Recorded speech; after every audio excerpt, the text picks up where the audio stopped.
नमस्कार दोस्तों। कभी कभी बहुत छोटी दिखने वाली घटना भी बहुत बड़ा रूप ले लेती है। इसी वाक्य के ऊपर मैं आज आपको एक कथा सुनाने जा रहा हूँ, ध्यान से सुनना।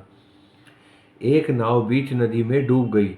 शिकायत राजा तक आई। राजा के दरबार में पेश किए गए। राजा ने नाविक से पूछा, नाव कैसे डूबी? क्या नाव में छेद था? नाविक बोला, नहीं महाराज, नाव बिल्कुल दुरुस्त थी।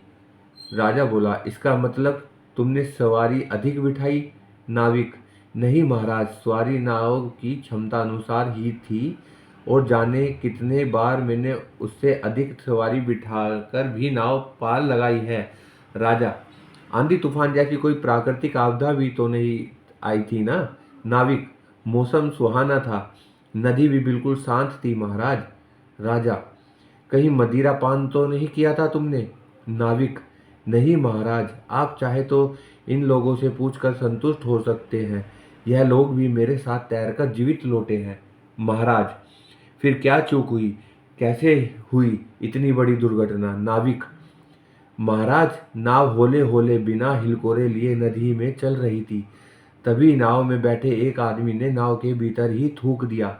मैंने पतवार रोक के उसका विरोध किया और पूछा कि भाई, तुमने नाव के भीतर क्यों थूका? उसने उपहास में कहा, क्या मेरे नाव में थूकने से ये नाव डूब जाएगी? मैंने कहा, नाव तो नहीं डूबेगी, लेकिन तुम्हारे इस निष्कर्ष कार्य से हमें घिन आ रही है। बताओ, जो नाव तुमको अपने सीने पर बिठाकर इस पार से उस पार ले जा रही है, तुम उसी में क्यों थूक रहे हो? राजा, फिर क्या हुआ? नाविक बोला, महाराज, मेरी इतनी बात पर वो तुनक गया। बोला, पैसे देते हैं नदी पार करने के, कोई एहसान नहीं कर रहे तुम पर और तुम्हारी नाव पर। राजा विस्मय के साथ बोला, पैसा देने का क्या मतलब? साला नाव में थूकेगा क्या? अच्छा, फिर क्या हुआ? नाविक बोला, महाराज, वो मुझसे झगड़ा करने लगा। राजा, नाव में बैठे और लोग क्या कर रहे थे? क्या उन लोगों ने इसका विरोध नहीं किया? नाविक बोला, हाँ, नाव के बहुत लोग मेरे साथ उसका विरोध करने लगे। राजा, तब तो उसका मनोबल टूटा होगा, उसको अपनी गलती का एहसास हुआ होगा। नाविक, ऐसा नहीं था महाराज, नाव में कुछ लोग ऐसे भी थे जो उसके साथ उसके पक्ष में खड़े हो गए। नाव के भीतर ही दो खेमे बट गए। बीच मझधार में ही यात्री आपस में उलझ पड़े। राजा बोला, चलती नाव में ही मारपीट? तुमने उन्हें समझाया तथा रोका नहीं? नाविक, रोका महाराज, हाथ जोड़कर विनती भी की। मैंने कहा, नाव इस वक्त दरिया के बीच है, मझधार में है, मतलब अपने नाजुक दौर में है। इस वक्त नाव में तनिक भी हलचल हम सबकी जान का खतरा बन जाएगी। लेकिन वो नहीं माने।